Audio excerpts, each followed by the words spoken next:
Good evening everyone. बहुत बहुत स्वागत है आप सभी का करंट अफेयर्स के सेशन में, जिसमें आज हम कवर करेंगे अक्टूबर 2022 का करंट अफेयर। ठीक है, आप सभी की डिमांड पे मैंने थोड़ा इसमें चेंज किया है और थोड़ा सा वन लाइनर जो कंटेंट होता है एसएससी के लिए उसको इम्प्रूव किया है। लास्ट जो नवंबर मंथ का करंट अफेयर था उसमें थोड़ा कॉन्सेप्चुअल और थोड़ा फैक्चुअल इंफॉर्मेशन थी, लेकिन उसमें कॉन्सेप्चुअल ज़्यादा थी, फैक्चुअल कम थी, इसीलिए मैंने इसको थोड़ा चेंज किया है। अब थोड़ा सा हम वन लाइनर पे ज़्यादा स्टिक करेंगे, इसके अलावा मैं कुछ एक कंसेप्ट आपको बताता जाऊंगा। चलिए बिना देरी किए स्टार्ट करते हैं इसको हम। पहला क्वेश्चन, हाल ही में भारत के महान्यायवादी अटॉर्नी जनरल ऑफ इंडिया कौन अपॉइंटेड हुए हैं? नाम क्या है भैया? आर वेंकट रमन्नी। क्या नाम है? आर वेंकट रमन्नी। अब क्वेश्चन यहां पे ये तो हो गया करंट अफेयर का, मैं आपको बता देता हूं अटॉर्नी जनरल ऑफ इंडिया कौन होता है। भारत सरकार का सबसे बड़ा वकील। क्लियर है? भारत सरकार का सबसे बड़ा वकील, इसको कहते हैं अटॉर्नी जनरल ऑफ इंडिया। इसको असिस्ट करने के लिए कुछ और होते हैं, आपने सुना होगा solicitor general of India and additional solicitor general of India. तो भारत सरकार का सबसे बड़ा जो वकील होता है, जो भारत सरकार का अगर कोई भी केस जाता है जिसमें भारत सरकार एक पक्ष होती है, तो उसमें attorney general of India Bharat सरकार का पक्ष रखता है। वो भारत सरकार के सारे कोर्ट्स में, चाहे वो सुप्रीम कोर्ट हो, हाई कोर्ट हो या लोअर कोर्ट हो, किसी भी कोर्ट में भारत सरकार का पक्ष रखने के लिए स्वतंत्र होता है, उसके पास पावर होती है। और ये एक संवैधानिक पोस्ट है अटॉर्नी जनरल ऑफ इंडिया। कौन से आर्टिकल में है? आर्टिकल 76, आर्टिकल 76, अनुच्छेद 76 इंडियन कॉन्स्टिट्यूशन, जो एक प्रोविजन करता है कि एक अटॉर्नी जनरल ऑफ इंडिया होगा और इसको कौन अपॉइंट करेंगे? प्रेसिडेंट ऑफ इंडिया अपॉइंट करेंगे। ध्यान रखना है, अटॉर्नी जनरल ऑफ इंडिया को भारत के राष्ट्रपति के द्वारा चुना जाता है, सॉरी चुना कह रहा हूं, अपॉइंट किया जाता है, नियुक्त किया जाता है। क्लियर है? और इन्होंने किसकी जगह ली है, किसको रिप्लेस किया है? तो उनका नाम भी मैं लिख देता हूं, के वेणुगोपाल। इससे पहले कौन थे? के वेणुगोपाल थे भारत के attorney general of India. Same तरीके से राज्य सरकारों के भी वकील होते हैं। राज्य सरकारों का जो सबसे बड़ा वकील होता है उसको कहते हैं एडवोकेट जनरल। क्लियर है? और भारत सरकार का अटॉर्नी जनरल। अगला क्वेश्चन, क्योंकि लता मंगेशकर जी का लास्ट ईयर निधन हो गया, तो उनकी याद में एक अवार्ड शुरू किया गया है, नेशनल लता मंगेशकर अवार्ड। और पहली बार लता मंगेशकर, नेशनल लता मंगेशकर अवार्ड किससे संबंधित है? पहली बात तो किससे संबंधित होगा? म्यूजिक से संबंधित होगा, संगीत से संबंधित होगा। और किसको दिया गया है पहला लता मंगेशकर अवार्ड? कुमार सानू जी को दिया गया है। आप जानते होंगे ये हमारे वेंकट रमन्नी साहब हैं, जिनकी पिक्चर लगाई गई है, हमने लगाई है, जिससे आपको ज्यादा याद रहे। और ये कुमार सानू जी हैं, जिनको आप जानते होंगे।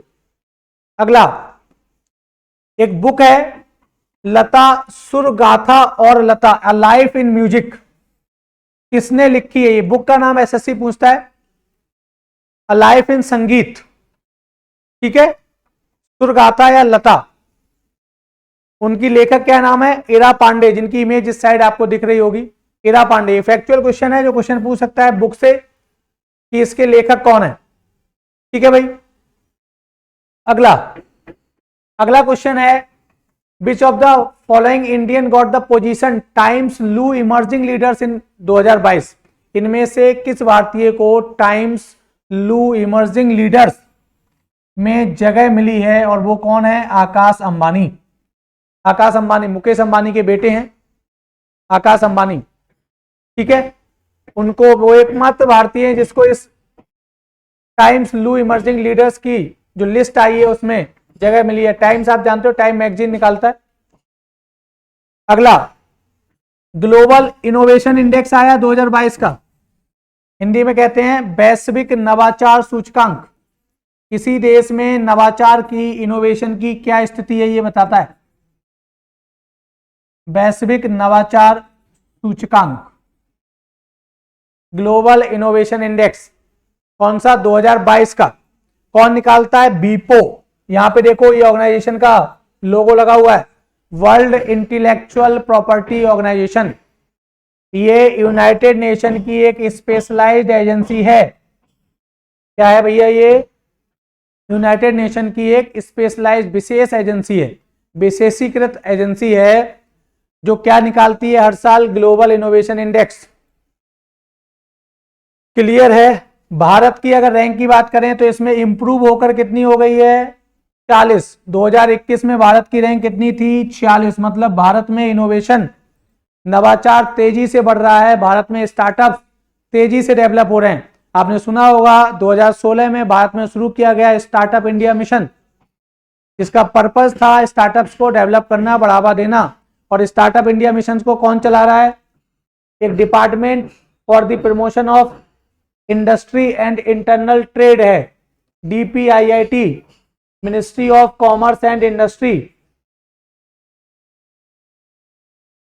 उद्योग एवं वाणिज्य मंत्रालय का DPIIT विभाग चला रहा है स्टार्टअप इंडिया मिशन, जिसमें स्टार्टअप्स को सरकार क्या देती है? मदद देती है, फंडिंग करती है, जिससे देश में तेजी से इनोवेशन डेवलप हो सके, नए नए स्टार्टअप्स, नए नए बिजनेस डेवलप हो सके। और इसमें पहला स्थान किसका है? स्विट्जरलैंड। बहुत सालों से स्विट्जरलैंड इसमें पहले स्थान पे बना हुआ है। अगला अगर हम बात करें United nation SDG action award 2022, ठीक है, जिस अवार्ड का नाम है चेंज मेकर अवार्ड, किसको दिया गया है? ये अवार्ड दिया गया है सृष्टि बख्शी को। किसको दिया गया है? सृष्टि बख्शी। ये इनका यहाँ पे फोटो है। अब ये UN SDG है क्या? देखो भाई, UN SDG के प्लेटफॉर्म पे चेंज मेकर अवार्ड दिया जाता है। UN SDG मतलब, SDG का मतलब है सस्टेनेबल डेवलपमेंट गोल, सतत विकास लक्ष्य। कौन सा लक्ष्य है? सतत विकास लक्ष्य। आपको पता है दुनिया ने 2015 में 17 SDGs को अपनाया। कितने टोटल नंबर ऑफ SDG हैं? कितने सतत विकास लक्ष्य को अपनाया गया है? 17। क्वेश्चन पूछ सकता है। और इनको कब तक प्राप्त करना है? 2030। तो टाइम पीरियड क्या था? 2016 से 2030 तक इनको प्राप्त करना है।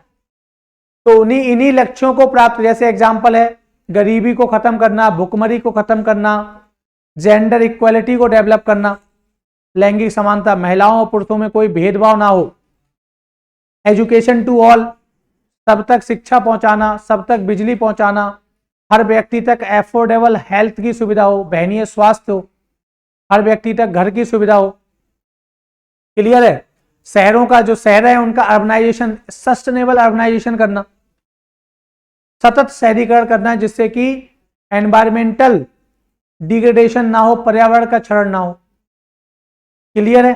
तो ये अपनाएगा, किसकी जगह अपनाएगा? इनकी जगह पहले 2001 से 2015 के बीच काम कर रहे थे MDG, मिलेनियम डेवलपमेंट गोल्स।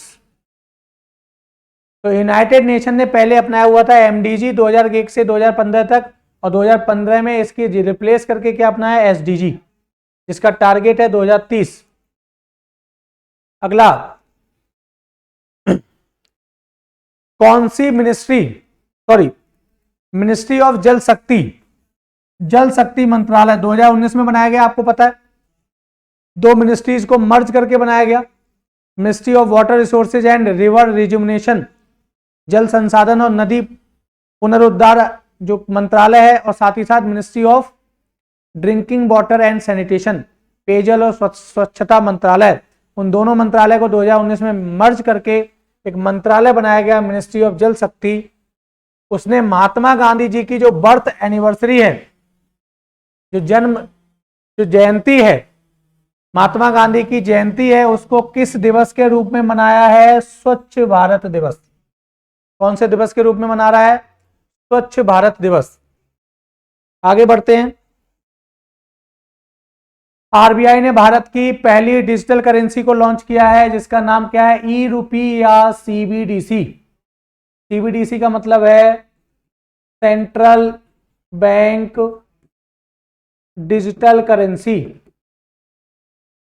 अभी हमारे पास जो करेंसी है वो फिजिकल फॉर्म में होती है, भौतिक रूप में होती है।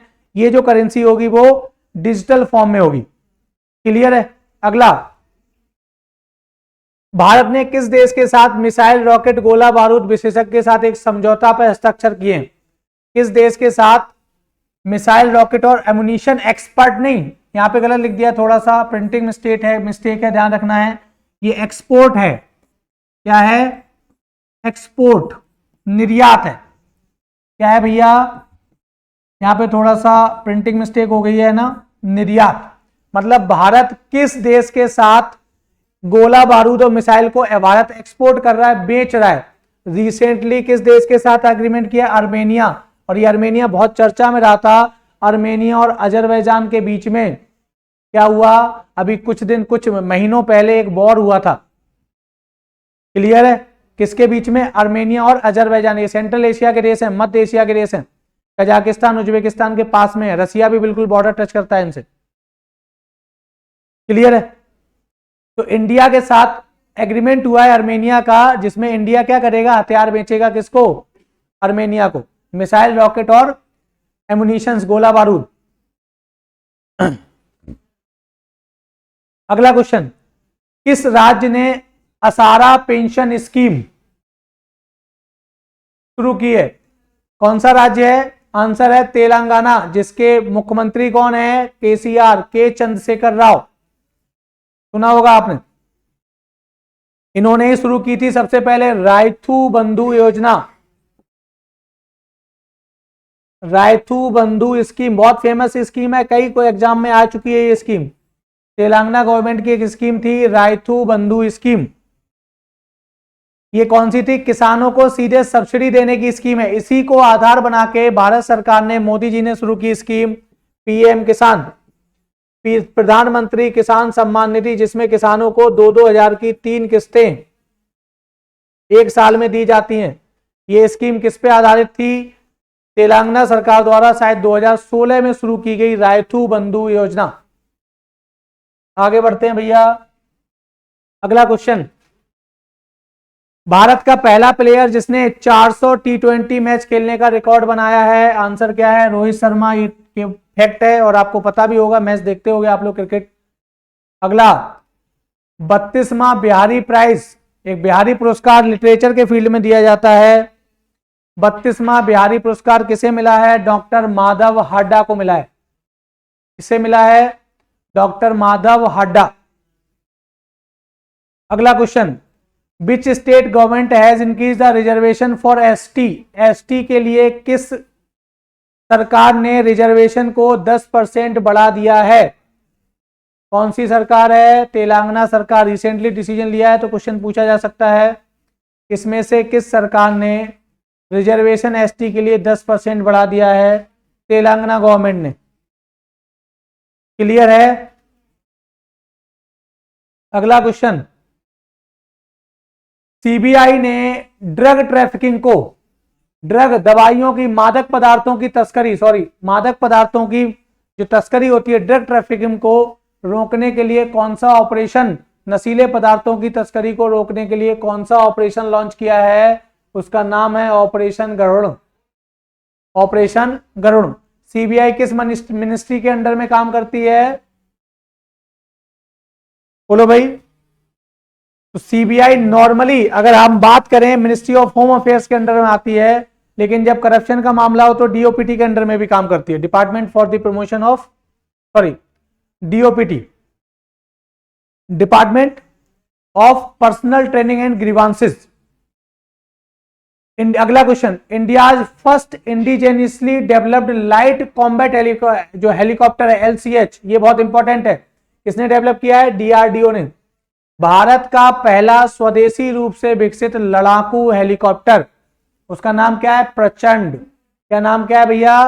प्रचंड। किसने डेवलप किया है? डीआरडीओ ने डेवलप किया है भारत का पहला लड़ाकू कॉम्बैट हेलीकॉप्टर।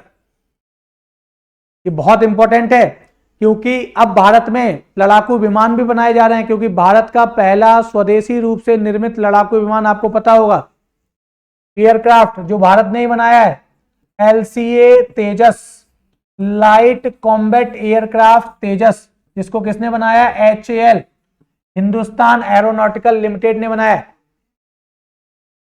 क्लियर है? तो भारत में पहली बार लड़ाकू हेलीकॉप्टर बनाया गया है जिसका नाम क्या रखा गया है, प्रचंड, जिसको किसने बनाया, डीआरडीओ ने। और भारत का पहला लड़ाकू विमान किसने बनाया है, HAL, Hindustan aeronautical limited, Bangalore में है ये, एक पीएसयू है, सरकारी कंपनी है। लाइट कॉम्बैट एयरक्राफ्ट तेजस, नाम सुना होगा आपने, तेजस। क्लियर है। अगला, भारत की पहली ग्राम पंचायत जिसने 100% डिजिटल लिटरेसी को प्राप्त किया है, डिजिटल साक्षरता को, मतलब ग्राम, उस गांव में सारे लोग डिजिटली क्या है, लिटरेट है। ऑब्वियसली केरला में ही होगा क्योंकि केरला का लिटरेसी रेट भी भारत में सर्वाधिक है, लगभग 94% है। उस ग्राम पंचायत का नाम है पुल्लमपारा, केरला में। कौन सी ग्राम पंचायत है, पुल्लमपारा। क्लियर है। अगला, गेल, गेल क्या है आपको पता होगा, gas authority of India limited, सरकार का पीएसयू है। और ये क्या है, महारत्ना है। आपको पता है भारत के पीएसयूज को 3 कैटेगरी में बांटा जाता है, महारत्ना, नवरत्ना और mini Ratna, on the basis of profit, turnover. Bharat में जो सरकार की वो कंपनियां जो सबसे ज्यादा प्रॉफिटेबल हैं उनको महारत्ना का दर्जा दिया जाता है। और जहां तक मुझे याद है इसमें 9 कंपनियां हैं। आपने सुना होगा गेल, ये तो गेल हो गया, gas authority of India limited. आपने सुना होगा NTPC, national thermal power corporation. आपने सुना होगा पावर ग्रिड। आपने सुना होगा IOCL, Indian oil corporation limited. आपने सुना होगा ONGC, oil and natural gas corporation. आपने सुना होगा कोल इंडिया लिमिटेड, सीआईएल। आपने सुना होगा SAIL, steel authority of India limited. ये पीएसयूज हैं जो भारत में क्या है, महारत्ना के पीएसयूज हैं, महारत्ना, नवरत्ना और मिनी रत्ना। तो जो गेल है उसके एमडी या चेयरमैन कौन बनाए गए हैं, संदीप कुमार गुप्ता जी बनाए गए हैं, क्योंकि सरकारी पीएसयू है इसलिए क्वेश्चन पूछ सकता है। इलेक्शन कमीशन ऑफ इंडिया ने नेशनल आइकॉन, नेशनल एम्बेसडर किसको घोषित किया है, पंकज त्रिपाठी, मिर्जापुर वाले, पता होगा भैया, पंकज त्रिपाठी मिर्जापुर वाले। हाँ, फोटो भी लगा हुआ है यहाँ पे देखो। इलेक्शन कमीशन ऑफ इंडिया ने नेशनल आइकॉन बनाया है। भारत में इलेक्शंस को, इलेक्शन अवेयरनेस को बढ़ावा देने के लिए, भारत में निर्वाचन को, इलेक्शंस की, भारत में वोट के प्रति मतदाताओं को जागरूक करने के लिए। अगला, यूनाइटेड नेशन जो है high commission for refugees, UNHCR क्या है, United nation high commission for refugees, शरणार्थियों के लिए संयुक्त राष्ट्र का उच्चायोग। उसका एक अवार्ड है नानसेन रिफ्यूजी अवार्ड। किसको दिया गया है, एंजेला मर्केल को। इनका नाम आपने सुना होगा, एंजेला मर्केल जी का फोटो यहां पे लगा हुआ है। ये जर्मनी की वाइस चांसलर रही हैं। जर्मनी में सबसे बड़ा पद होता है वाइस चांसलर का। क्लियर है। तो वाइस चांसलर रही हैं एंजेला मर्केल। जैसे भारत में कॉन्स्टिट्यूशनल लेवल पे देखें तो राष्ट्रपति जी होते हैं सबसे बड़ा पद, और उसके बाद अगर रियल पावर देखें किसके पास होती है तो प्राइम मिनिस्टर साहब। ऐसे ही जर्मनी के सबसे पावरफुल जो पद होता है उसको कहते हैं वाइस चांसलर। ये जर्मनी की वाइस चांसलर रही है एंजेला मर्केल, इनको मिला है ये अवार्ड। अगला,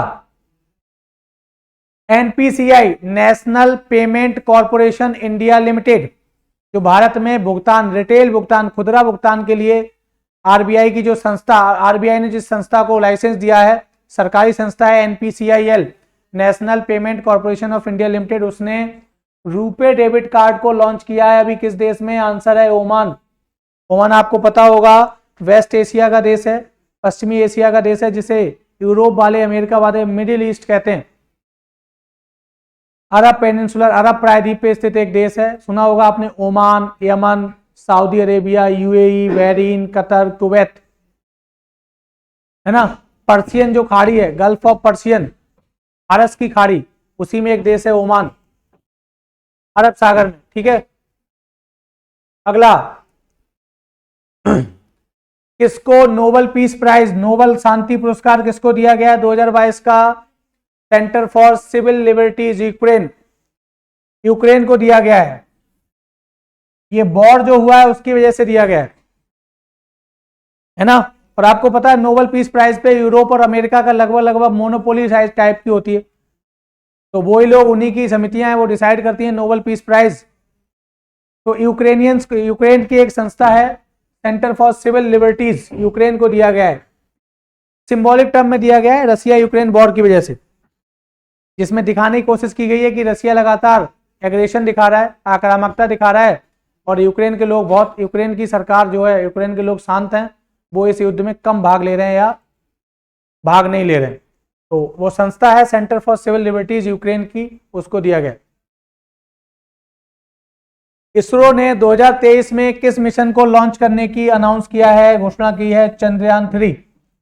चंद्रयान 3 आपको पता होगा 2019 में भारत का चंद्रयान 2,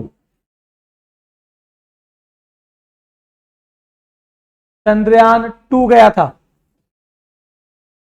क्लियर है, जो कि क्या हो गया था, हमारा मिशन फेल हो गया था।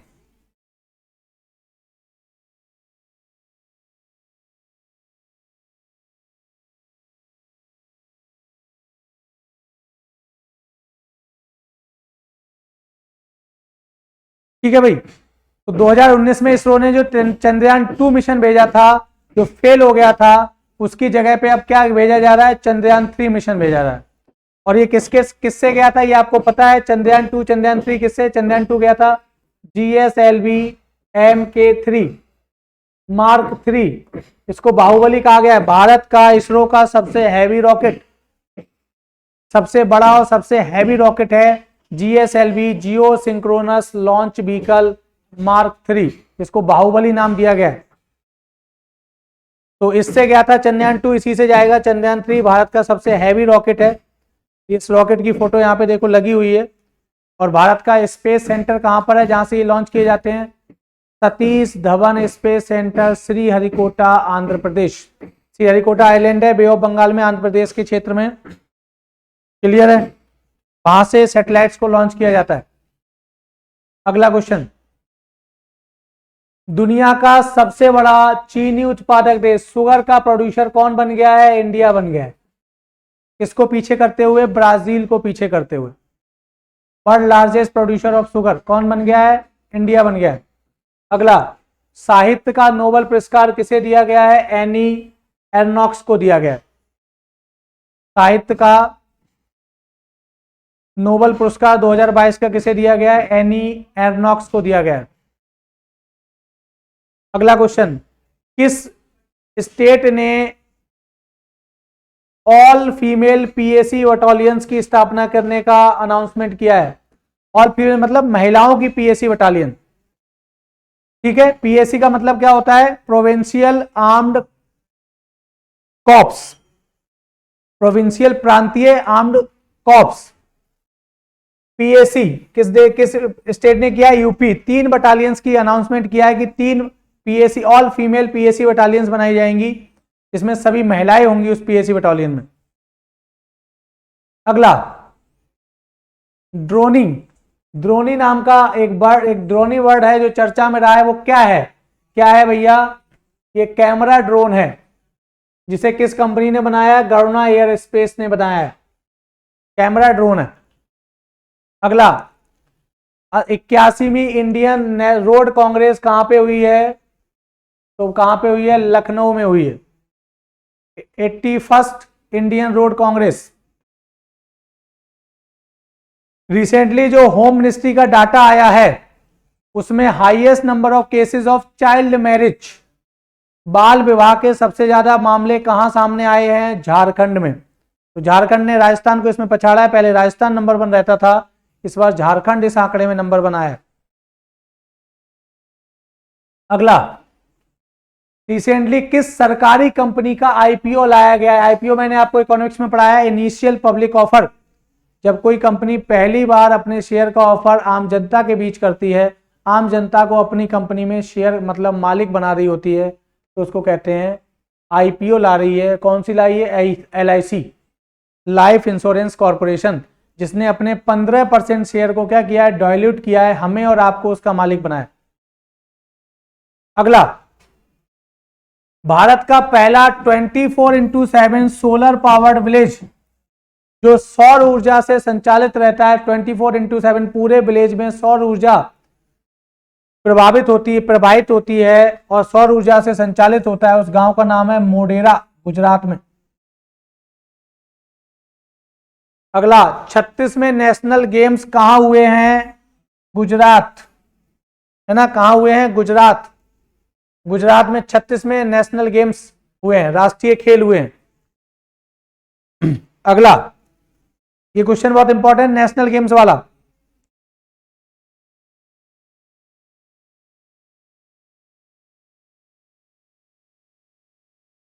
थर्टी सेवेंथ नेशनल गेम 2023 में कहां होंगे? कहां होंगे? गोवा में होंगे। वहीं पे अनाउंस किया गया। 36 नेशनल गेम्स जब हो गए उसके बाद 37 नेशनल गेम्स का भी अनाउंसमेंट कर दिया गया। कहां पे होंगे? गोवा में होंगे। अगला, लोकनायक जयप्रकाश नारायण जी की जो स्टैचू है, मूर्ति है, वो कहां पे इंस्टॉल की गई है? जगह का नाम है सिताब दियारा, बिहार।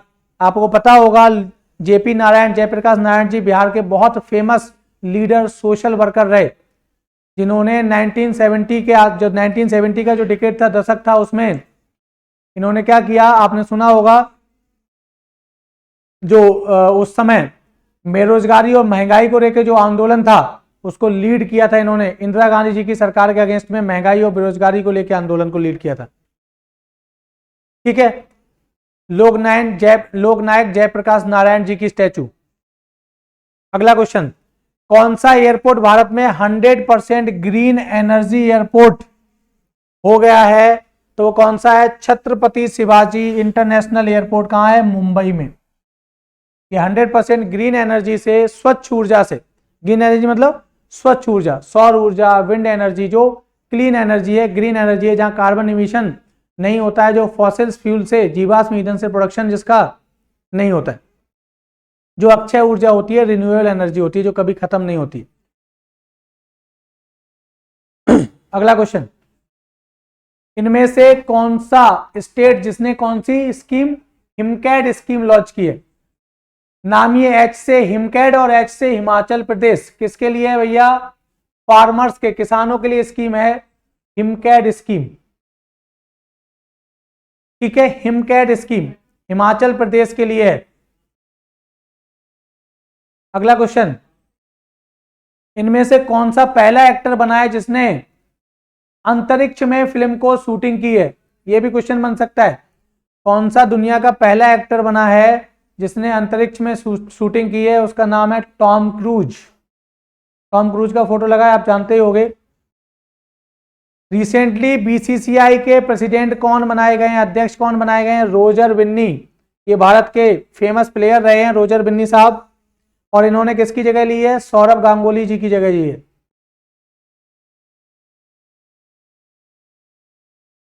सौरभ गांगुली जी की जगह ली है।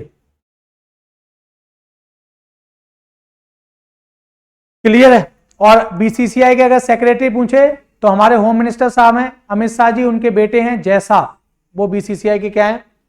सेक्रेटरी हैं, सचिव है।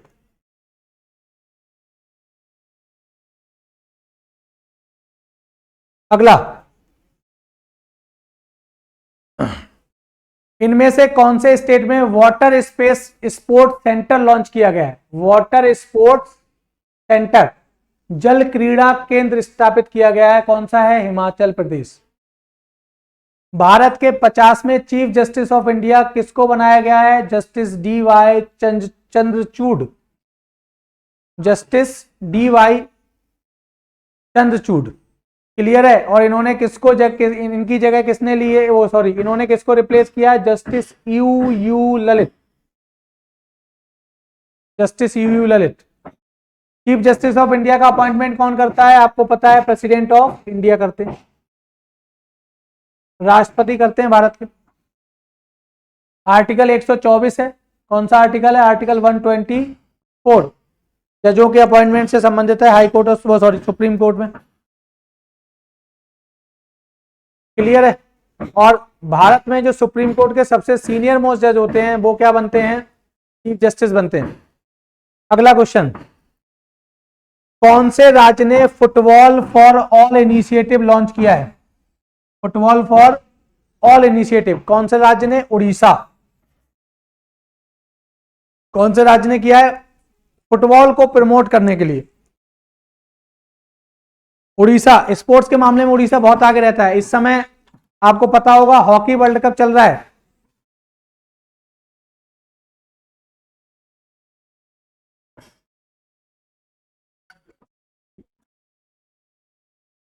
हॉकी वर्ल्ड कप कहां चल रहा है? उड़ीसा में चल रहा है, राउरकेला और भुवनेश्वर में।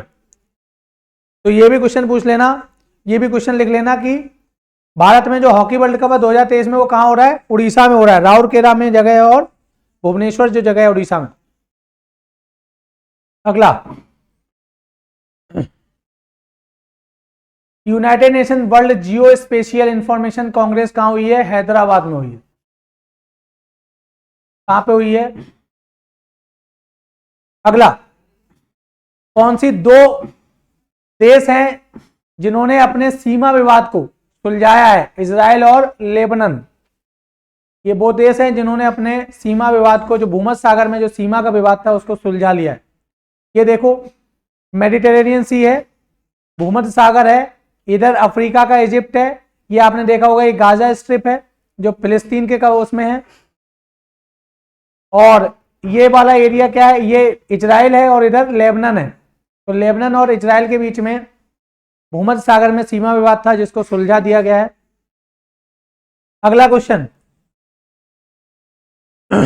इनमें से किसको inter parliamentary union executive committee, अंतर संसदीय संघ कार्यकारिणी समिति में शामिल किया गया है? तो बीजेपी की एक सांसद हैं जिनका नाम है अपराजिता सारंगी, उड़ीसा से आती हैं ये अपराजिता सारंगी, इनको शामिल किया गया है इस कमेटी में।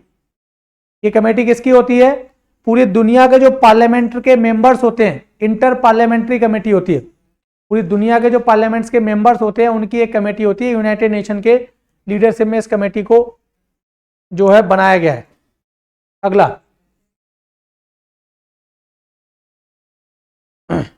कमलप्रीत कौर जिनको एथलेटिक्स इंटीग्रिटी यूनिट ने बैन कर दिया है 3 साल के लिए, भारत की एक एथलीट हैं, वो किस खेल से संबंधित हैं? Discus throw.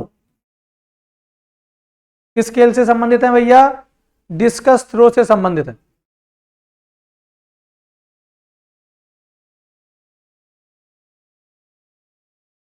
किससे संबंधित है? Discus throw. अगला क्वेश्चन, इंडिया की पहली सेंचुरी किस एनिमल के लिए? Slender lorises. ये एक एनिमल है स्लेंडर लोरिसिस जो कहां? तमिलनाडु और केरला में पाया जाता है।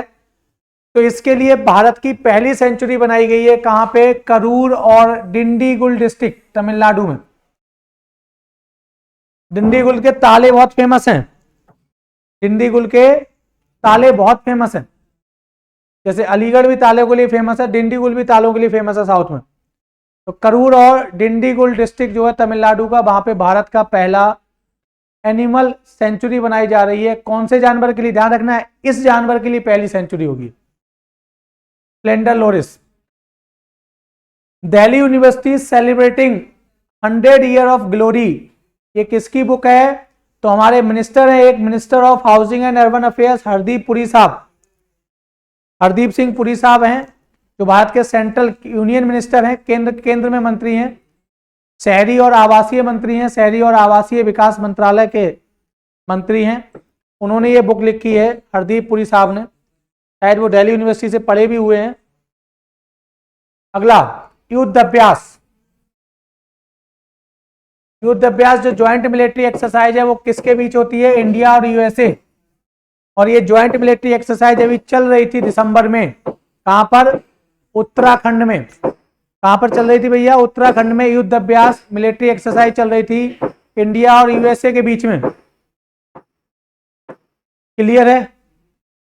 और इसी युद्ध अभ्यास के दौरान तवांग, जो आपने जगह सुनी होगी अरुणाचल प्रदेश में एलएसी पर, तवांग जो जगह है वहां पर, उस एरिया में इंडिया और चाइना के सैनिकों के बीच में क्या हुआ? क्लैश हुआ।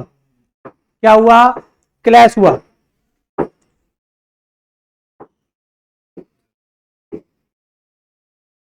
क्लियर है। तो ये युद्ध अभ्यास चल रहा था उस समय उत्तराखंड में, इंडिया और अमेरिका के बीच में होता है हर साल युद्ध अभ्यास नाम का एक ज्वाइंट मिलिट्री एक्सरसाइज। अगला, वुमेन फ्रेंडली टूरिज्म प्रोजेक्ट किसने लॉन्च किया है? केरला ने। मतलब वुमेन्स को, महिलाओं के लिए, महिलाओं के अनुकूल उनको अच्छी से अच्छी सुविधाएं दिया जाए, उनको जो है सुरक्षा और बहुत सारी सुविधाएं दी जाएं, उसके लिए women friendly tourism project launch किया है किसने? केरल सरकार ने। अगला क्वेश्चन, तराई एलिफेंट रिजर्व जो भारत सरकार ने अप्रूव किया है वो किस स्टेट में है? तराई है जो है यूपी में।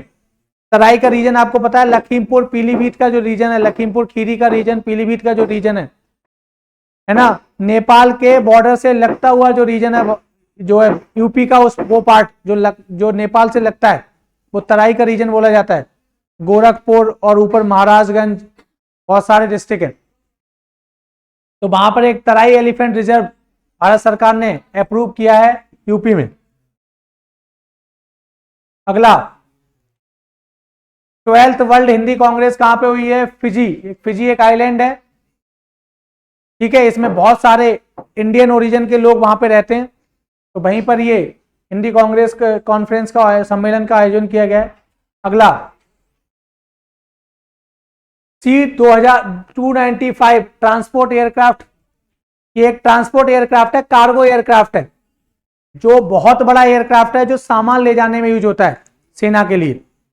C-295 ट्रांसपोर्ट एयरक्राफ्ट, इसकी मैन्युफैक्चरिंग यूनिट इंडिया में स्थापित हो रही है। कहां पर? गुजरात में। किन दो कंपनियों के द्वारा बनाया जाएगा? एयरबस और टाटा के द्वारा बनाया जाएगा। अगला क्वेश्चन, इंडिया का पहला स्टेट यूटी जो हर घर नल से जल जो स्कीम है वो सर्टिफाइड हो गया है, क्या है? भारत का पहला राज्य और पहला केंद्र शासित प्रदेश, पहला राज्य गोवा है और पहला केंद्र शासित प्रदेश दमन दीप और दादरा नगर हवेली है। आपको पता होगा भारत सरकार ने 2019 में मिनिस्ट्री ऑफ जल शक्ति 2019 में एक मिशन शुरू किया, जल जीवन मिशन, ये लिखा हुआ है, और जिसका टारगेट है, क्या टारगेट है? 2024 तक हर घर नल से जल, हर घर तक टैप वाटर पहुंचाना है, हर घर नल से जल पहुंचाना है, पीने का स्वच्छ पानी, टैप वाटर पहुंचाना है। तो पहला राज्य गोवा बनाया और पहला केंद्र शासित प्रदेश दमन दीप और दादरा नगर हवेली बनाए। अगला, भारत में कितने बीचेस को ब्लू फ्लैग सर्टिफिकेशन जो सर्टिफाइड कर दिया गया है? 12 बीच, ध्यान रखना है, 12 बीच। ये ब्लू फ्लैग सर्टिफिकेट उन बीचों को मिलता है जो बहुत साफ सफाई और स्वच्छता का जहां ध्यान रखा जाता है, जो बहुत क्लीन एंड क्लियर एटमॉस्फेयर होता है, जहां का पर्यावरण होता है। अगला क्वेश्चन, सफल स्कीम किस राज्य के द्वारा लॉन्च की गई है किसानों के लिए? उड़ीसा के द्वारा। कौन सी स्कीम? सफल। नाम ही है, simplified application for agriculture loans, मतलब ऑनलाइन पोर्टल लॉन्च किया है सरकार ने जिससे आसानी से क्या किया जा सकता है? क्रेडिट, किसानों के लिए आसानी से लोन प्रोवाइड कराया जाएगा। सफल स्कीम बहुत फेमस स्कीम है। गवर्नमेंट ऑफ इंडिया ने एनआईए की ऑल सभी राज्यों में कितनी जो ब्रांचेज है उनको सेटअप करने का, सभी राज्यों में हर एक राज्य में एक ब्रांच को सेटअप करने का टारगेट रखा है। कब तक का? 2024 तक का टारगेट रखा है। क्लियर है? भारत सरकार ने। एनआईए कब बनी? 2008 में, जब मुंबई अटैक हुआ उसके बाद 2009 में ये बनाई गई। मुंबई आतंकवादी हमला जो हुआ, मुंबई अटैक 26/11 सुना होगा आपने, उसके बाद एनआईए बनाई गई, नेशनल इन्वेस्टिगेशन एजेंसी, जो भारत में आतंकवादी गतिविधियों को मॉनिटर करती है, उन पर नजर रखती है, उनको काउंटर करती है।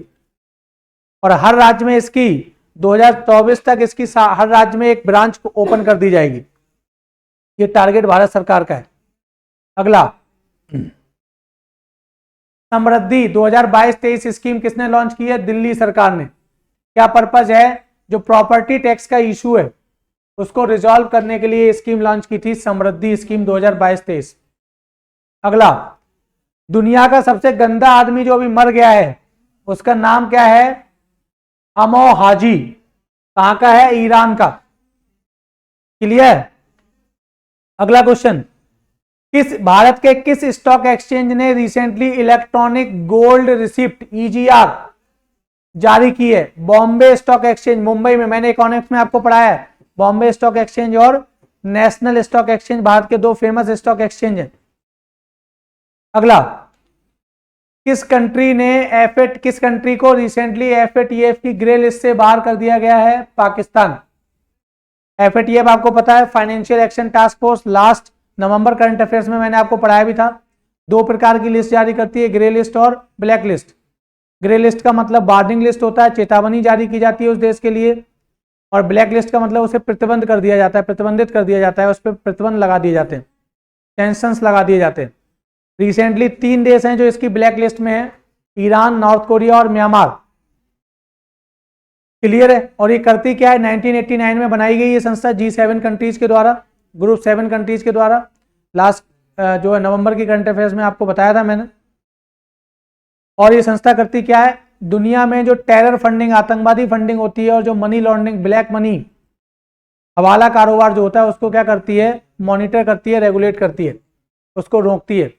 काशी तमिल संगम मिनिस्ट्री ऑफ एजुकेशन के द्वारा कहां पर लॉन्च किया गया है, कहां पर ऑर्गेनाइज किया गया है? बनारस, यूपी में।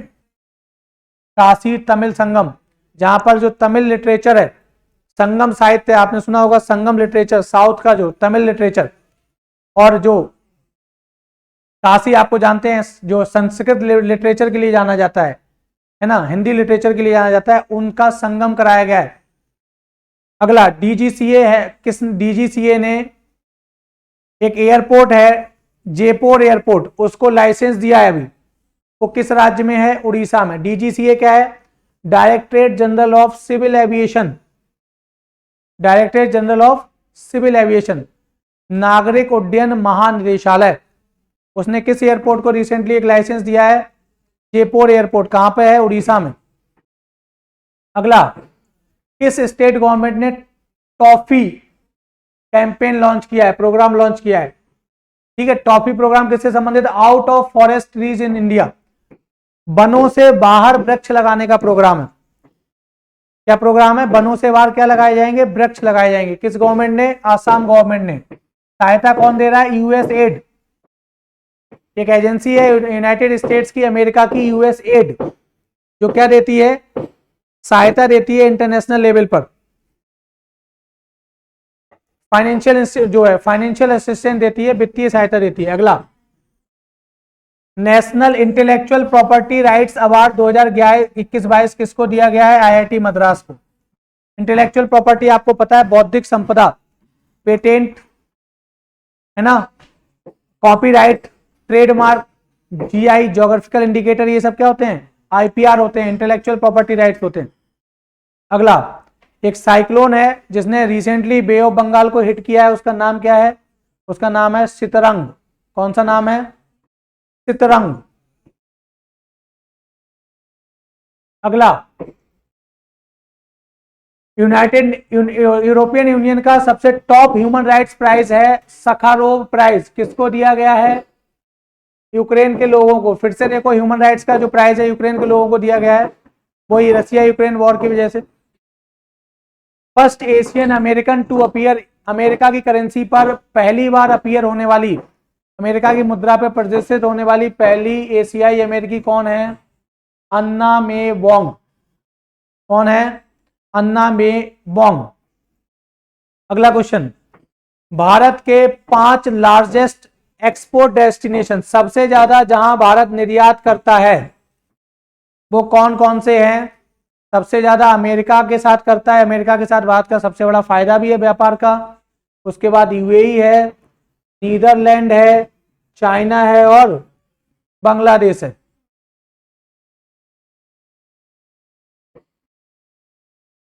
क्लियर है?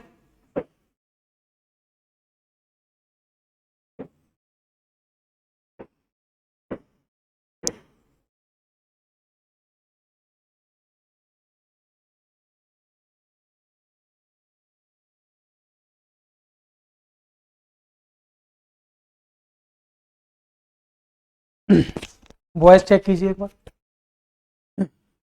ठीक है, तो बढ़ते हैं हम नेक्स्ट अपने क्वेश्चंस की ओर। तो इंडिया के टॉप 5 लार्जेस्ट एक्सपोर्ट डेस्टिनेशंस को हमने देख लिया। नेक्स्ट क्वेश्चन, इंडिया के टॉप 3 एक्सपोर्ट आइटम्स। इंडिया सबसे ज्यादा किन 3 आइटम्स का एक्सपोर्ट करता है? तो वो पेट्रोलियम प्रोडक्ट्स,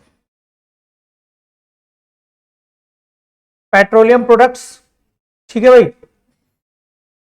दूसरे नंबर पे जेम्स एंड ज्वेलरी और तीसरे नंबर पे फार्मास्यूटिकल्स, दवाई उद्योग, जो जेनेरिक दवाइयां होती हैं भारत की। पूरी दुनिया में भारत जो है जेनेरिक दवाइयों के लिए, अपने फार्मास्यूटिकल्स के लिए जाना जाता है। जेनेरिक दवाइयां मतलब नॉन ब्रांडेड दवाइयां जिनका पेटेंट खत्म हो गया है और उसके बाद भारत की कंपनियां उनको क्या कर रही हैं, प्रोडक्शन कर रही हैं और पूरी दुनिया में बेच रही हैं, तो वो सस्ती होती है। आपने सुना होगा भारत सरकार एक योजना चला रही है, प्रधानमंत्री जन औषधि योजना, जिसमें जगह जगह पे जन औषधि केंद्र खोले जा रहे हैं। प्रधानमंत्री जन औषधि केंद्र आपके आसपास होगा जरूर।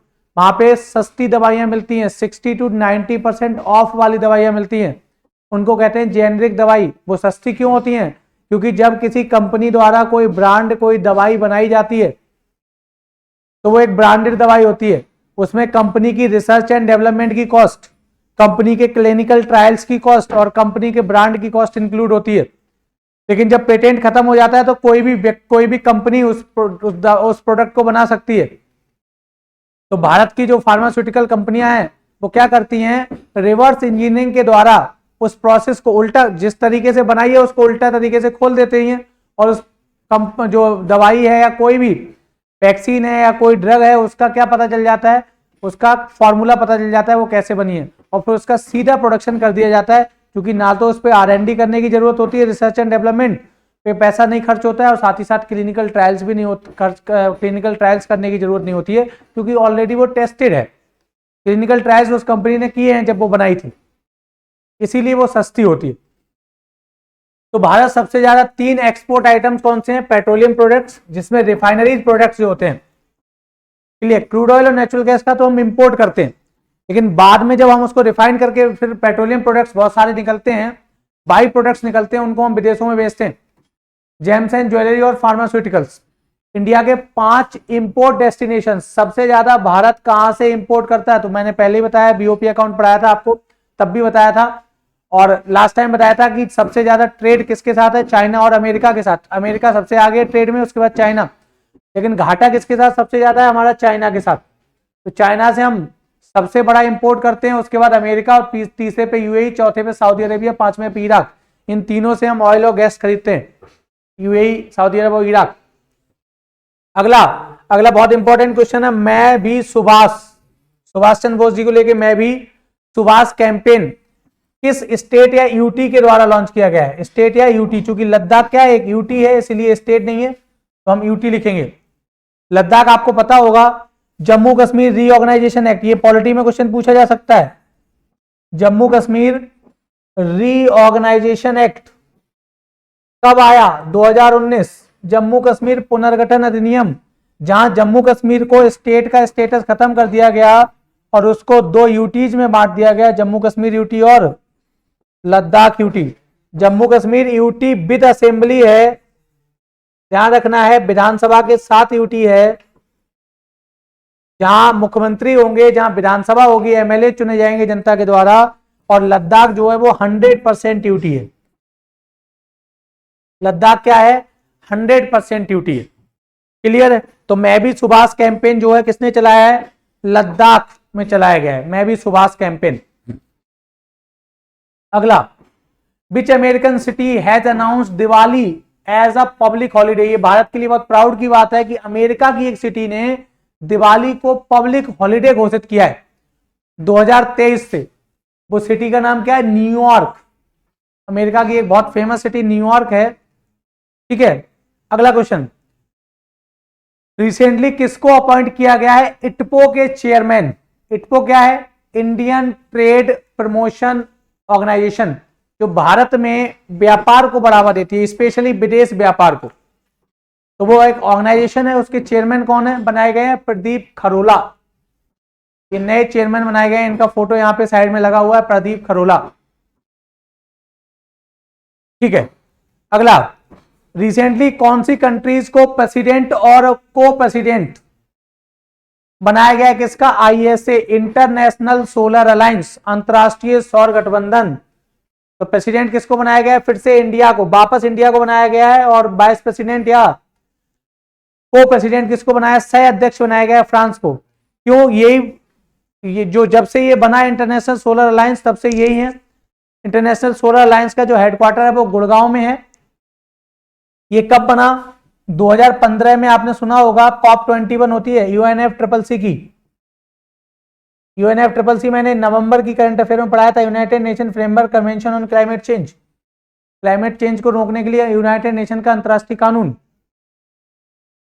COP21 होती है जिसमें क्या एडॉप्ट किया जाता है? पेरिस में होती है जिसमें एडॉप्ट किया जाता है Paris climate deal, Paris climate agreement, Paris जलवायु समझौता एग्रीमेंट या डील। और इसी के प्लेटफॉर्म पे भारत और फ्रांस मिलके क्या एक संगठन बनाते हैं, क्या एक एस्टेब्लिश करते हैं किस ऑर्गेनाइजेशन को? इंटरनेशनल सोलर अलायंस, अंतरराष्ट्रीय सौर गठबंधन की स्थापना करते हैं, जिसका उद्देश्य क्या है? इंटरनेशनल सोलर अलायंस है। यह है क्या? ट्रॉपिक ऑफ कैंसर और ट्रॉपिक ऑफ कैप्रिकॉन, कर्क रेखा और मकर रेखा के बीच आने वाले जितने भी देश हैं जहां सूरज की किरणें, सोलर रेडिएशन ज्यादा इंटेंसिटी के साथ ज्यादा टाइम तक पूरे साल भर रहता है। क्योंकि आपको पता है सन का जो मूवमेंट है, सन स्टेशनरी है लेकिन पृथ्वी के रेस्पेक्ट में हम सन को मूव कराते हैं। ज्योग्राफी में आपने पढ़ा होगा। तो सन का मूवमेंट ट्रॉपिक ऑफ कैंसर और ट्रॉपिक ऑफ कैप्रिकॉन के बीच में होता है। क्लियर है? तो इनमें क्या होता है? सोलर रेडिएशन का, सोलर एनर्जी का बहुत बड़ा पोटेंशियल होता है इन देशों में। तो ये भारत और फ्रांस के द्वारा इनिशिएटिव शुरू किया गया। कब? 2015 में। कब शुरू किया गया? 2015 में। पर्पज है दुनिया में ऐसे देशों का एक अलायंस बनाना, गठबंधन बनाना, उन्हें एक प्लेटफॉर्म पे लाना जिससे दुनिया में सोलर एनर्जी को, जो एक रिन्यूएबल एनर्जी है, सौर ऊर्जा, अक्षय ऊर्जा, क्लीन एनर्जी है, ग्रीन एनर्जी है, जिससे कार्बन इमिशन नहीं होता है, उसके प्रोडक्शन को बढ़ावा देना है। और भारत इस समय दुनिया में टॉप लीडर है रिन्यूएबल एनर्जी के प्रोडक्शन को बढ़ावा देने में। अगला, इंटरनेशनल सोलर अलायंस के प्रेसिडेंट कौन, चेयरमैन या प्रेसिडेंट कौन बने हैं? तो भारत के जो ऊर्जा मिनिस्टर हैं, मिनिस्टर ऑफ एनर्जी या पावर हैं, minister of new and renewable energy हैं, नाम है RK सिंह। इनका फोटो सामने लगा हुआ है। ये एक्स ब्यूरोक्रेट, रिटायर्ड IAS अधिकारी रहे हैं और ये भारत के minister of new and renewable energy हैं, minister of new and renewable energy, नवीन और नवीकरणीय ऊर्जा के मंत्री हैं मंत्रालय के। इनको बनाया गया है इसका अध्यक्ष। रिसेंटली प्राइम मिनिस्टर साहब ने mission school of excellence programme launch किया है। Mission school of excellence, question पूछ सकता है कहां किया है? गांधीनगर, गुजरात। गुजरात की राजधानी गांधीनगर में। मिशन स्कूल ऑफ एक्सीलेंस का मतलब ऐसे स्कूल तैयार करने हैं, पब्लिक स्कूल जो सरकारी स्कूलों में, ऐसे स्कूल्स को तैयार करना है जो क्या हो? एक्सीलेंस का, इनोवेशन का हब बन सके, जहां देश में स्टेम को बढ़ावा दिया जा सके। आपको पता होगा नई एजुकेशन पॉलिसी आई है, उसमें स्टेम पर फोकस किया गया है। स्टेम क्या है? Science, technology, engineering, mathematics. इसकी ओर हमारे यूथ का, हमारे जो बच्चे हैं, जो स्कूली बच्चे हैं, स्कूल चिल्ड्रंस हैं, उनका क्या बढ़ाना है? इंटरेस्ट जगाना है। अगला, फीफा वुमेन वर्ल्ड कप 2023 किस देश में होगा? किसमें होगा? ऑस्ट्रेलिया और न्यूजीलैंड में। और जबकि मेंस का जो है पुरुषों का कहां पे हुआ है? कतर में हुआ है। आपको पता होगा अभी कतर में हुआ है, जिसमें अर्जेंटीना जीता है 2022 में। तो मेंस का हुआ है, पुरुषों का कतर में हुआ है फीफा वर्ल्ड कप 2022, और महिलाओं का फीफा वर्ल्ड कप 2023 में कहां होगा? ऑस्ट्रेलिया और न्यूजीलैंड में होगा। आगे बढ़ते हैं। जो प्रधानमंत्री आवास योजना अर्बन चल रही है, प्रधानमंत्री आवास योजना अर्बन, दो पार्ट हैं प्रधानमंत्री आवास योजना। गरीबों के आवास बना के दे रही है सरकार, इसमें फ्री में आवास बना के दे रही है गरीबों के लिए। प्रधानमंत्री आवास योजना रूरल और प्रधानमंत्री आवास योजना अर्बन, शहरों के लिए और गांव के लिए। अर्बन तो क्वेश्चन ये है कि प्रधानमंत्री आवास योजना शहरी में किस स्टेट ने सबसे अच्छा परफॉर्म किया, टॉप किया है, और इस स्टेट का नाम है यूपी। अगला क्वेश्चन है मिशन लाइफ किससे संबंधित है और कहां लॉन्च किया गया और कब लॉन्च किया गया। Mission life, life for environment, इसका फुल फॉर्म क्या है, लाइफ फॉर एनवायरमेंट।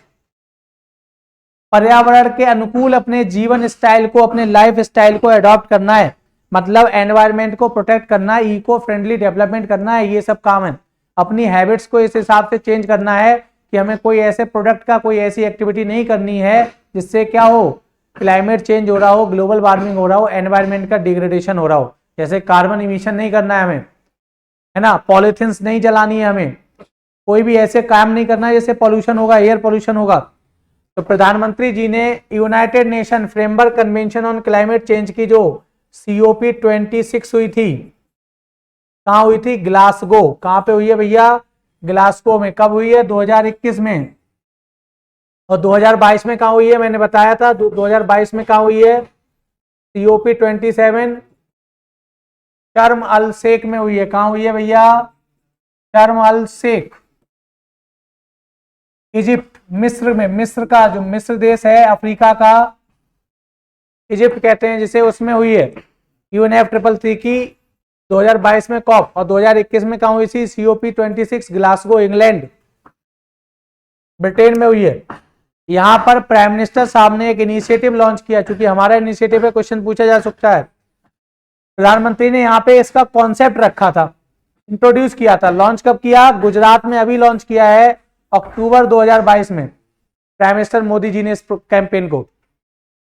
मैंने बता दिया, इसको समझा दिया, यही लिखा हुआ है, it is a global initiative by India, India के द्वारा, to help the world to fight against climate change and promote sustainable development. यही सब तो बताया मैंने आपको, क्लाइमेट चेंज को रोकना, इको फ्रेंडली डेवलपमेंट करना, एनवायरमेंट फ्रेंडली डेवलपमेंट करना, एनवायरमेंट फ्रेंडली लाइफ स्टाइल को अडॉप्ट करना, सस्टेनेबल और इंक्लूसिव डेवलपमेंट को बढ़ावा देना। अगला है दिए जलाओ पटाखे नहीं कैंपेन, किस स्टेट के द्वारा लॉन्च किया गया दिवाली के टाइम पर, जिससे कि पॉल्यूशन ना हो। तो सिंपल सा है, पॉल्यूशन की सबसे बड़ी समस्या कहां रहती है, दिल्ली में। तो दिए जलाओ पटाखे नहीं कैंपेन दिल्ली में लॉन्च किया गया, जिससे पॉल्यूशन ना हो, एयर पॉल्यूशन। अ कंफ्यूज्ड माइंड स्टोरी, CGL में बुक से क्वेश्चन बहुत पूछे जाते हैं। इसके लेखक कौन है, तो इनका नाम है साहिल सेठ, इनका फोटो यहाँ पे लगा हुआ है, अ कंफ्यूज्ड माइंड स्टोरी के लेखक। अगला क्वेश्चन, ये इंपॉर्टेंट क्वेश्चन है, Asia's largest CBG compressed biogas plant. CBG का मतलब क्या है, कंप्रेस्ड बायोगैस, बायोफ्यूल जो है। आपको पता होगा बायोफ्यूल 3 प्रकार के होते हैं, जैव ईंधन जो ऑर्गेनिक वेस्ट से, जैविक जो अवशिष्ट होता है उससे प्राप्त किया जाता है। बायोफ्यूल 3 प्रकार के होते हैं, फर्स्ट जनरेशन, सेकंड जनरेशन और थर्ड जनरेशन। ठीक है, तो आपने सुना होगा second generation biofuel refineries, first generation biofuel आपने सुना होगा जेट्रोफा की खेती की जाती है और उससे बायोडीजल प्राप्त होता है। सेकंड जनरेशन बायोफ्यूल आपने सुना होगा बायोगैस, जो मैं बात कर रहा हूं बायोगैस के लिखा हुआ है, कंप्रेस्ड बायोगैस, ये सेकंड जनरेशन है। और सुना होगा एथेनॉल, एथेनॉल आजकल बहुत फेमस है, एथेनॉल ब्लेंडिंग, पेट्रोल EBP कार्यक्रम चलाया जा रहा है, पेट्रोल के साथ मिलाना है एथेनॉल। और थर्ड जनरेशन मतलब ये एल्गी से प्राप्त होता है, बहुत एडवांस टेक्नोलॉजी है, इस तक अभी नहीं पहुंच पाई दुनिया, अभी रिसर्च चल रही है थर्ड जनरेशन में। और ये रिन्यूएबल एनर्जी, इससे किसी कार्बन इमिशन जैसा कोई काम नहीं होता है, और अक्षय ऊर्जा है, कभी खत्म ना होने वाली ऊर्जा है, क्योंकि हमेशा ऑर्गेनिक वेस्ट बना रहेगा। तो एशिया का सबसे बड़ा CBG प्लांट कहाँ लगाया जा रहा है, संगरूर, पंजाब के संगरूर में। और संगरूर भैया फेमस है, आपको पता होगा, पंजाब के मुख्यमंत्री यहीं से सांसद थे, भगवंत मान, अब वो मुख्यमंत्री बन गए। चलो अगला क्वेश्चन, धन वर्षा स्कीम किसके द्वारा लॉन्च की गई है, LIC, life insurance corporation of India limited, धन वर्षा स्कीम। अगला क्वेश्चन, एक नया टाइगर रिजर्व सेटअप किया जा रहा है, दुर्गावती टाइगर रिजर्व, किस स्टेट में? एमपी में। कौन सा tiger reserve? Durgavati tiger reserve किस स्टेट में किया जा रहा है? एमपी में। ध्यान रखना है, टाइगर, चीता, टाइगर, चीता,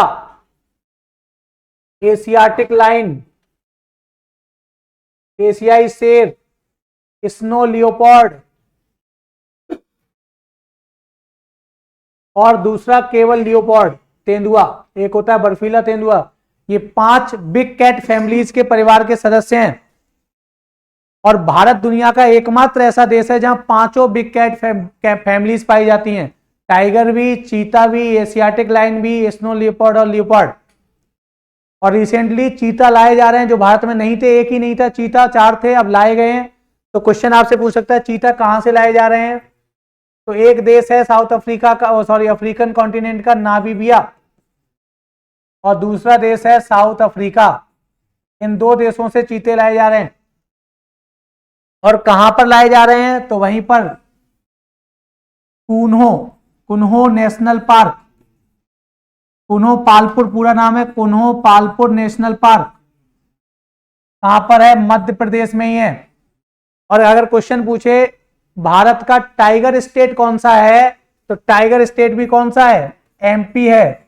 टाइगर स्टेट का मतलब जिनमें सबसे ज्यादा टाइगर की संख्या है, एमपी। दूसरे नंबर पे कर्नाटक है। अगला क्वेश्चन, 2022 का men's Ballon d'Or golden ball award किसे दिया गया है? करीम बेंजेमा, फ्रांस के फुटबॉलर हैं करीम बेंजेमा। इनको 2022 का गोल्डन बॉल अवार्ड दिया गया है, वैलन डियोर अवार्ड कहते हैं इसको। फ्रांस के फुटबॉलर करीम बेंजेमा। और ध्यान रखना ये रिसेंटली चर्चा में है क्योंकि इन्होंने क्या ले लिया? इन्होंने रिटायरमेंट ले लिया है। तो रिसेंटली क्वेश्चन पूछ सकता है किस दुनिया के फेमस फुटबॉलर ने रिटायरमेंट ले लिया है? यही है फ्रांस के करीम बेंजेमा। अगला question, Interpol, international police organisation, दुनिया के जो पुलिस एजेंसियां हैं उनको क्या करता है? एक जगह लाता है, दुनिया भर के देशों की पुलिस एजेंसीज को जोड़ता है। और इंटरपोल में भारत का रिप्रेजेंटेशन कौन करता है? सीबीआई। ये ध्यान रखना है, इंटरपोल में भारत का रिप्रेजेंटेटिव एजेंसी कौन है? सीबीआई। तो 19th general assembly of Interpol की कहां हुई है? इंपॉर्टेंट है, दिल्ली में हुई है, नई दिल्ली। इंटरपोल मैंने बता दिया, international police organisation, criminal police कहते हैं उसको, इंटरनेशनल पुलिस ऑर्गेनाइजेशन। और रिप्रेजेंटेशन भारत का कौन कर रहा है? सीबीआई। अगला क्वेश्चन, कौन सी भारत के शहर ने वर्ल्ड ग्रीन सिटी अवार्ड जीता है? तो Hyderabad. Hyderabad city of lakes है ना, लेक्स की सिटी बोला जाता है हैदराबाद, है ना। तेलंगाना की क्या है? कैपिटल है। किसकी कैपिटल है? तेलंगाना। पहले जब तेलंगाना 2014 में बना, उससे पहले आंध्र प्रदेश की कैपिटल हुआ करती थी। अगला, परम, कामरूपा और समीर, 3 वर्ड हैं ये पूरा नहीं है, 1 वर्ड नहीं है, 3 वर्ड है। परम, पहला नाम है परम कामरूपा और दूसरा नहीं, पूरा नाम है, सॉरी, परम कामरूपा और समीर। ये रिसेंटली न्यूज में रहे, क्या है? ये भारत की सुपर कंप्यूटर फैसिलिटी है। ठीक है, भारत की क्या है? सुपर कंप्यूटर फैसिलिटी है। कहां पे लगाए गए हैं ये? आईआईटी गुवाहाटी, असम में। आपको पता होगा भारत के सुपर कंप्यूटरों के नाम तो पता ही होंगे, परम 8000, परम शिवाय, ये भारत के सुपर कंप्यूटर हैं। शिवाय, मिहिर, ये भारत का फेमस सुपर कंप्यूटर है ना। ये सब भारत के क्या है? सुपर कंप्यूटर है। अगला क्वेश्चन क्या है? रिसेंटली इराक के नए राष्ट्रपति कौन बने? अब्दुल लतीफ राशिदी। कौन बने हैं? अब्दुल लतीफ राशिद इराक के नए प्रेसिडेंट इलेक्ट हुए, चुने गए हैं। अगला क्वेश्चन, टाइम्स की जो हायर एजुकेशन रैंकिंग आती है, जिसमें पूरी दुनिया के, टाइम्स मैगजीन है, पूरी दुनिया के जो हायर एजुकेशन इंस्टीट्यूट है उनकी रैंकिंग आती है, उसमें भारत के किस इंस्टीट्यूट ने टॉप किया है? IISc Bangalore, Indian institute of science Bangalore, लगभग हमेशा हर साल ये इंडिया के रैंकिंग में, इंडिया के हिसाब से सबसे पहले नंबर पे रहता है। और दुनिया में university of Oxford, university of Oxford. अगला पब्लिक अफेयर्स इंडेक्स निकलता है एक, जिसको निकाला जाता है पब्लिक अफेयर्स सेंटर के द्वारा, PAC के द्वारा। एक एनजीओ टाइप का है, एक ऑर्गेनाइजेशन है जो भारत में स्टेट्स का पब्लिक अफेयर्स इंडेक्स निकालता है। पब्लिक अफेयर्स का मतलब कौन से स्टेट गवर्नमेंट, स्टेट अथॉरिटीज, सरकारी संस्थाएं जनता के बीच बहुत अच्छा, क्या वर्ड यूज कर सकते हैं, गुड गवर्नेंस। कौन सा राज्य गुड गवर्नेंस को प्रोवाइड कराने में सबसे आगे है। गुड गवर्नेंस का मतलब ईज ऑफ गवर्नेंस, शासन में कितनी आसानी है, शासन की जनता तक एक्सेस कितनी आसान है, जनता किस शासन में उनकी सुविधाओं में सबसे खुश है, तो वो बताता है पब्लिक अफेयर्स इंडेक्स। गवर्नेंस के मामले में कौन सा राज्य गुड गवर्नेंस के इंडिकेटर्स में सबसे ऊपर है। 2022 के इंडेक्स में हरियाणा पहले नंबर पे आया है, टॉप किया है उसने। अगला question, global hunger index GHI, वैश्विक भुखमरी सूचकांक, हिंदी में क्या कहते हैं भैया, वैश्विक भुखमरी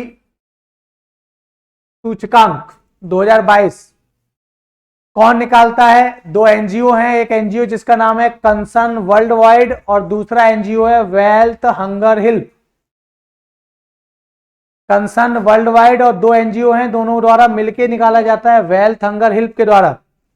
हर साल निकलता है। इंडिया का जो रैंक आया है इसमें, ये डेवलपिंग कंट्रीज के लिए निकलता है, ध्यान रखना है, डेवलप्ड कंट्रीज को इसमें शामिल नहीं किया जाता है। 107वां रैंक है इंडिया का, 2021 में 101वां रैंक था। इसमें यह कहा गया है कि केवल अफगानिस्तान भारत से पीछे है। अब आप सोच सकते हो ये विदेशी संस्थाएं क्या प्रोपोगेंडा चलाती हैं इंडिया के खिलाफ, मतलब केवल हम अफगानिस्तान से पीछे हैं। पाकिस्तान की स्थिति इस रैंकिंग में हमसे आगे है, जबकि पाकिस्तान के पास खाने के लिए रोटी नहीं है, और इस वैश्विक भुखमरी इंडेक्स में उसे पाकिस्तान को इंडिया से आगे दिखाया गया है। यह दिखाता है कि हमारे देश के खिलाफ कितना बड़ा एजेंडा वेस्टर्न वर्ल्ड चला रहा है, पश्चिमी दुनिया की संस्थाएं चला रही हैं। आपने different types of index report सुनी होगी। तमाम तरीके से भारत को क्या किया जाता है, बदनाम करने की। अभी हमारे प्राइम मिनिस्टर मोदी जी के, जबकि सुप्रीम कोर्ट की क्लीन चिट मिल चुकी है, तब भी BBC न्यूज जो है, ब्रिटेन का एक चैनल है न्यूज का BBC, उसने एक डॉक्यूमेंट्री बनाई है जिसमें भारत के प्राइम मिनिस्टर साहब, हमारे मोदी साहब की इमेज को खराब करने का प्रयास किया गया। तो ये दुनिया की वेस्टर्न वर्ल्ड का एक कॉन्स्पिरेसी रहती है हमेशा, वो नहीं चाहती, क्योंकि भारत आज सुपर पावर बनने की ओर है। और आज दुनिया में 3 ही पोल हैं, अगले जो है 20 साल 50 साल में दुनिया में 3 ही पोल है। आज भी 3 पोल है इस समय दुनिया में, अमेरिका का पोल, चाइना का पोल और इंडिया का पोल। इसके अलावा दुनिया 3 पोल के अलावा चौथा पोल नहीं होगा दुनिया में। और दुनिया में जो पावर का स्ट्रगल होगा, शक्ति किसके हाथों में जाए, ये 3 पोल ही काम करेंगे, अमेरिका का पोल, चाइना का पोल और इंडिया का पोल। और जो एस्टिमेट है, इंडिया 2027 में दुनिया की तीसरी सबसे बड़ी इकोनॉमी बन जाएगी, अभी 5वीं है, और 2070 तक इंडिया दुनिया की पहली सबसे लार्जेस्ट GDP इकोनॉमी बन जाएगा। तो ये वेस्टर्न वर्ल्ड जो है वो सकपका गया है इंडिया की बढ़ती हुई पावर को देख के। आज दुनिया में किसी की हैसियत नहीं है किसी प्लेटफॉर्म पे इंडिया का अगेंस्ट में कोई बोल सके। आज अमेरिका की हैसियत नहीं है कि वो हमें कुछ बोल सके। अमेरिका ने रसिया से इतना प्रेशर डाला कि हम रसिया से हथियार ना खरीदें, रसिया से हम तेल और गैस ना खरीदें, हम खरीद रहे हैं। और हद तो तब हो गई, आज के टाइम में पिछले 1 महीने से लगातार अमेरिका हमसे क्रूड ऑयल और नेचुरल गैस खरीद रहा है। तो ये दुनिया में अमेरिका और यूरोप की हिपोक्रेसी को दिखाता है कि खुद दुनिया को मना करते हैं और खुद खरीदते हैं। तो अमेरिका दुनिया पे सैंक्शन लगाता है, प्रतिबंध लगाता है कि रसिया से कोई ट्रेड नहीं करेगा, और खुद क्या कहता है, चलो भारत अगर नहीं मान रहा है तो भारत तेल और गैस खरीदे, हमें भी दे दे। तो आज के टाइम में अमेरिका इस समय रिसेंटली इंडिया से क्रूड ऑयल और नेचुरल गैस खरीद रहा है। तो ये एक प्रकार से कॉन्स्पिरेसी है ना। हालांकि इसमें एक ये चीज ये भी है कि इसमें हेड काउंट्स होते हैं। ग्लोबल हंगर इंडेक्स के जो इंडिकेटर्स हैं, देखो, कुपोषण, मल nutrition, child stunting, child wasting और अंडर 5, USMR नहीं है, ये गलत लिख दिया है, यहां पे प्रिंटिंग मिस्टेक हो गई है, अंडर 5 MR है, अंडर 5 मोर्टेलिटी रेट, बाल मृत्यु दर कहते हैं जिसे। 5 साल की उम्र से कम कितने बच्चों की मौत हो रही है। चाइल्ड स्टंटिंग की डेफिनेशन पूछ सकता है, मैंने शायद पढ़ाया भी है। चाइल्ड स्टंटिंग का मतलब होता है बौनापन। बौनापन सुना होगा आपने। बौनापन का मतलब होता है एज के अकॉर्डिंग हाइट का कम होना। चाइल्ड वेस्टिंग का मतलब होता है, चाइल्ड वेस्टिंग का मतलब क्या होता है, वजन कम होना, किसके, हाइट के अकॉर्डिंग वजन का कम होना। चाइल्ड स्टंटिंग बौनापन होता है, एज के अकॉर्डिंग हाइट का कम होना। चाइल्ड वेस्टिंग हाइट के अकॉर्डिंग वजन का कम होना, लो वेट होना। इन 4 इंडिकेटर्स पे ग्लोबल हंगर इंडेक्स निकलता है। हालांकि ये है कि इसमें हेड काउंट्स होते हैं, क्योंकि भारत में 140 करोड़ की आबादी है, 142 करोड़ की आबादी है लगभग हो चुकी है हमारी, है ना। और छोटे छोटे देश हैं जैसे पाकिस्तान है, उसकी 19-20 करोड़ आबादी है, हमारी आबादी 140-42 करोड़ है। तो भारत का चूंकि हेड काउंट्स होते हैं, इसमें कितने लोग गरीबी भुखमरी से जीवन जी रहे हैं उस पर काउंट होता है, क्योंकि भारत में आज भी 15 करोड़ से 20 करोड़ लोग BPL है ना। पाकिस्तान जैसे देशों की आबादी इतनी है। इसलिए एक तो विदेशी प्रोपेगेंडा है जो भारत के खिलाफ काम करता है, दुनिया भर के बड़े बड़े इंस्टीट्यूशंस पे इन विदेशी प्रोपेगेंडा चलाने वाले लोगों का कब्जा है ना, वामपंथियों का कब्जा है। तो इंडिया की रैंक इसलिए इस पे खराब आती है। एक तो head counts, number of population हमारी बहुत ज्यादा है, और दूसरा भारत के खिलाफ प्रोपेगेंडा भी चलाते हैं। पाकिस्तान को खाने के लिए दाना नहीं है आज के टाइम में, भुखमरी का शिकार अब पाकिस्तान में इस समय आटा जो है वो 160 रुपए किलो बिक रहा है। खाने के लिए लोग लड़ रहे हैं, वीडियोस आ रही हैं कि वहां पे आटे के लिए सिक्योरिटी रखी जा रही है, सेना तैनात हो रही है आटे को बांटने के लिए, रोटी नहीं है खाने के लिए। लेकिन ग्लोबल हंगर इंडेक्स में उसकी स्थिति हमसे अच्छी दिखाई जाती है। ये भारत के इमेज खराब करने का एक प्रोपेगेंडा है दुनिया का। तो आपसे अब ठीक है, जो एग्जाम में क्वेश्चन पूछेगा तो उसको ध्यान में देना है, बाकी चीजों को समझने की जरूरत है। क्लियर है। तो ये हमारा अक्टूबर का लास्ट क्वेश्चन था, ग्लोबल हंगर इंडेक्स। तो ये हमारी लगभग फैक्चुअल इंफॉर्मेशन जो भी अक्टूबर का था, और बहुत सारी मैंने कंसेप्चुअल चीजें बताई इसमें, और ये हमारी अक्टूबर की करंट अफेयर्स यहाँ पे खत्म होती है। Thank you very much.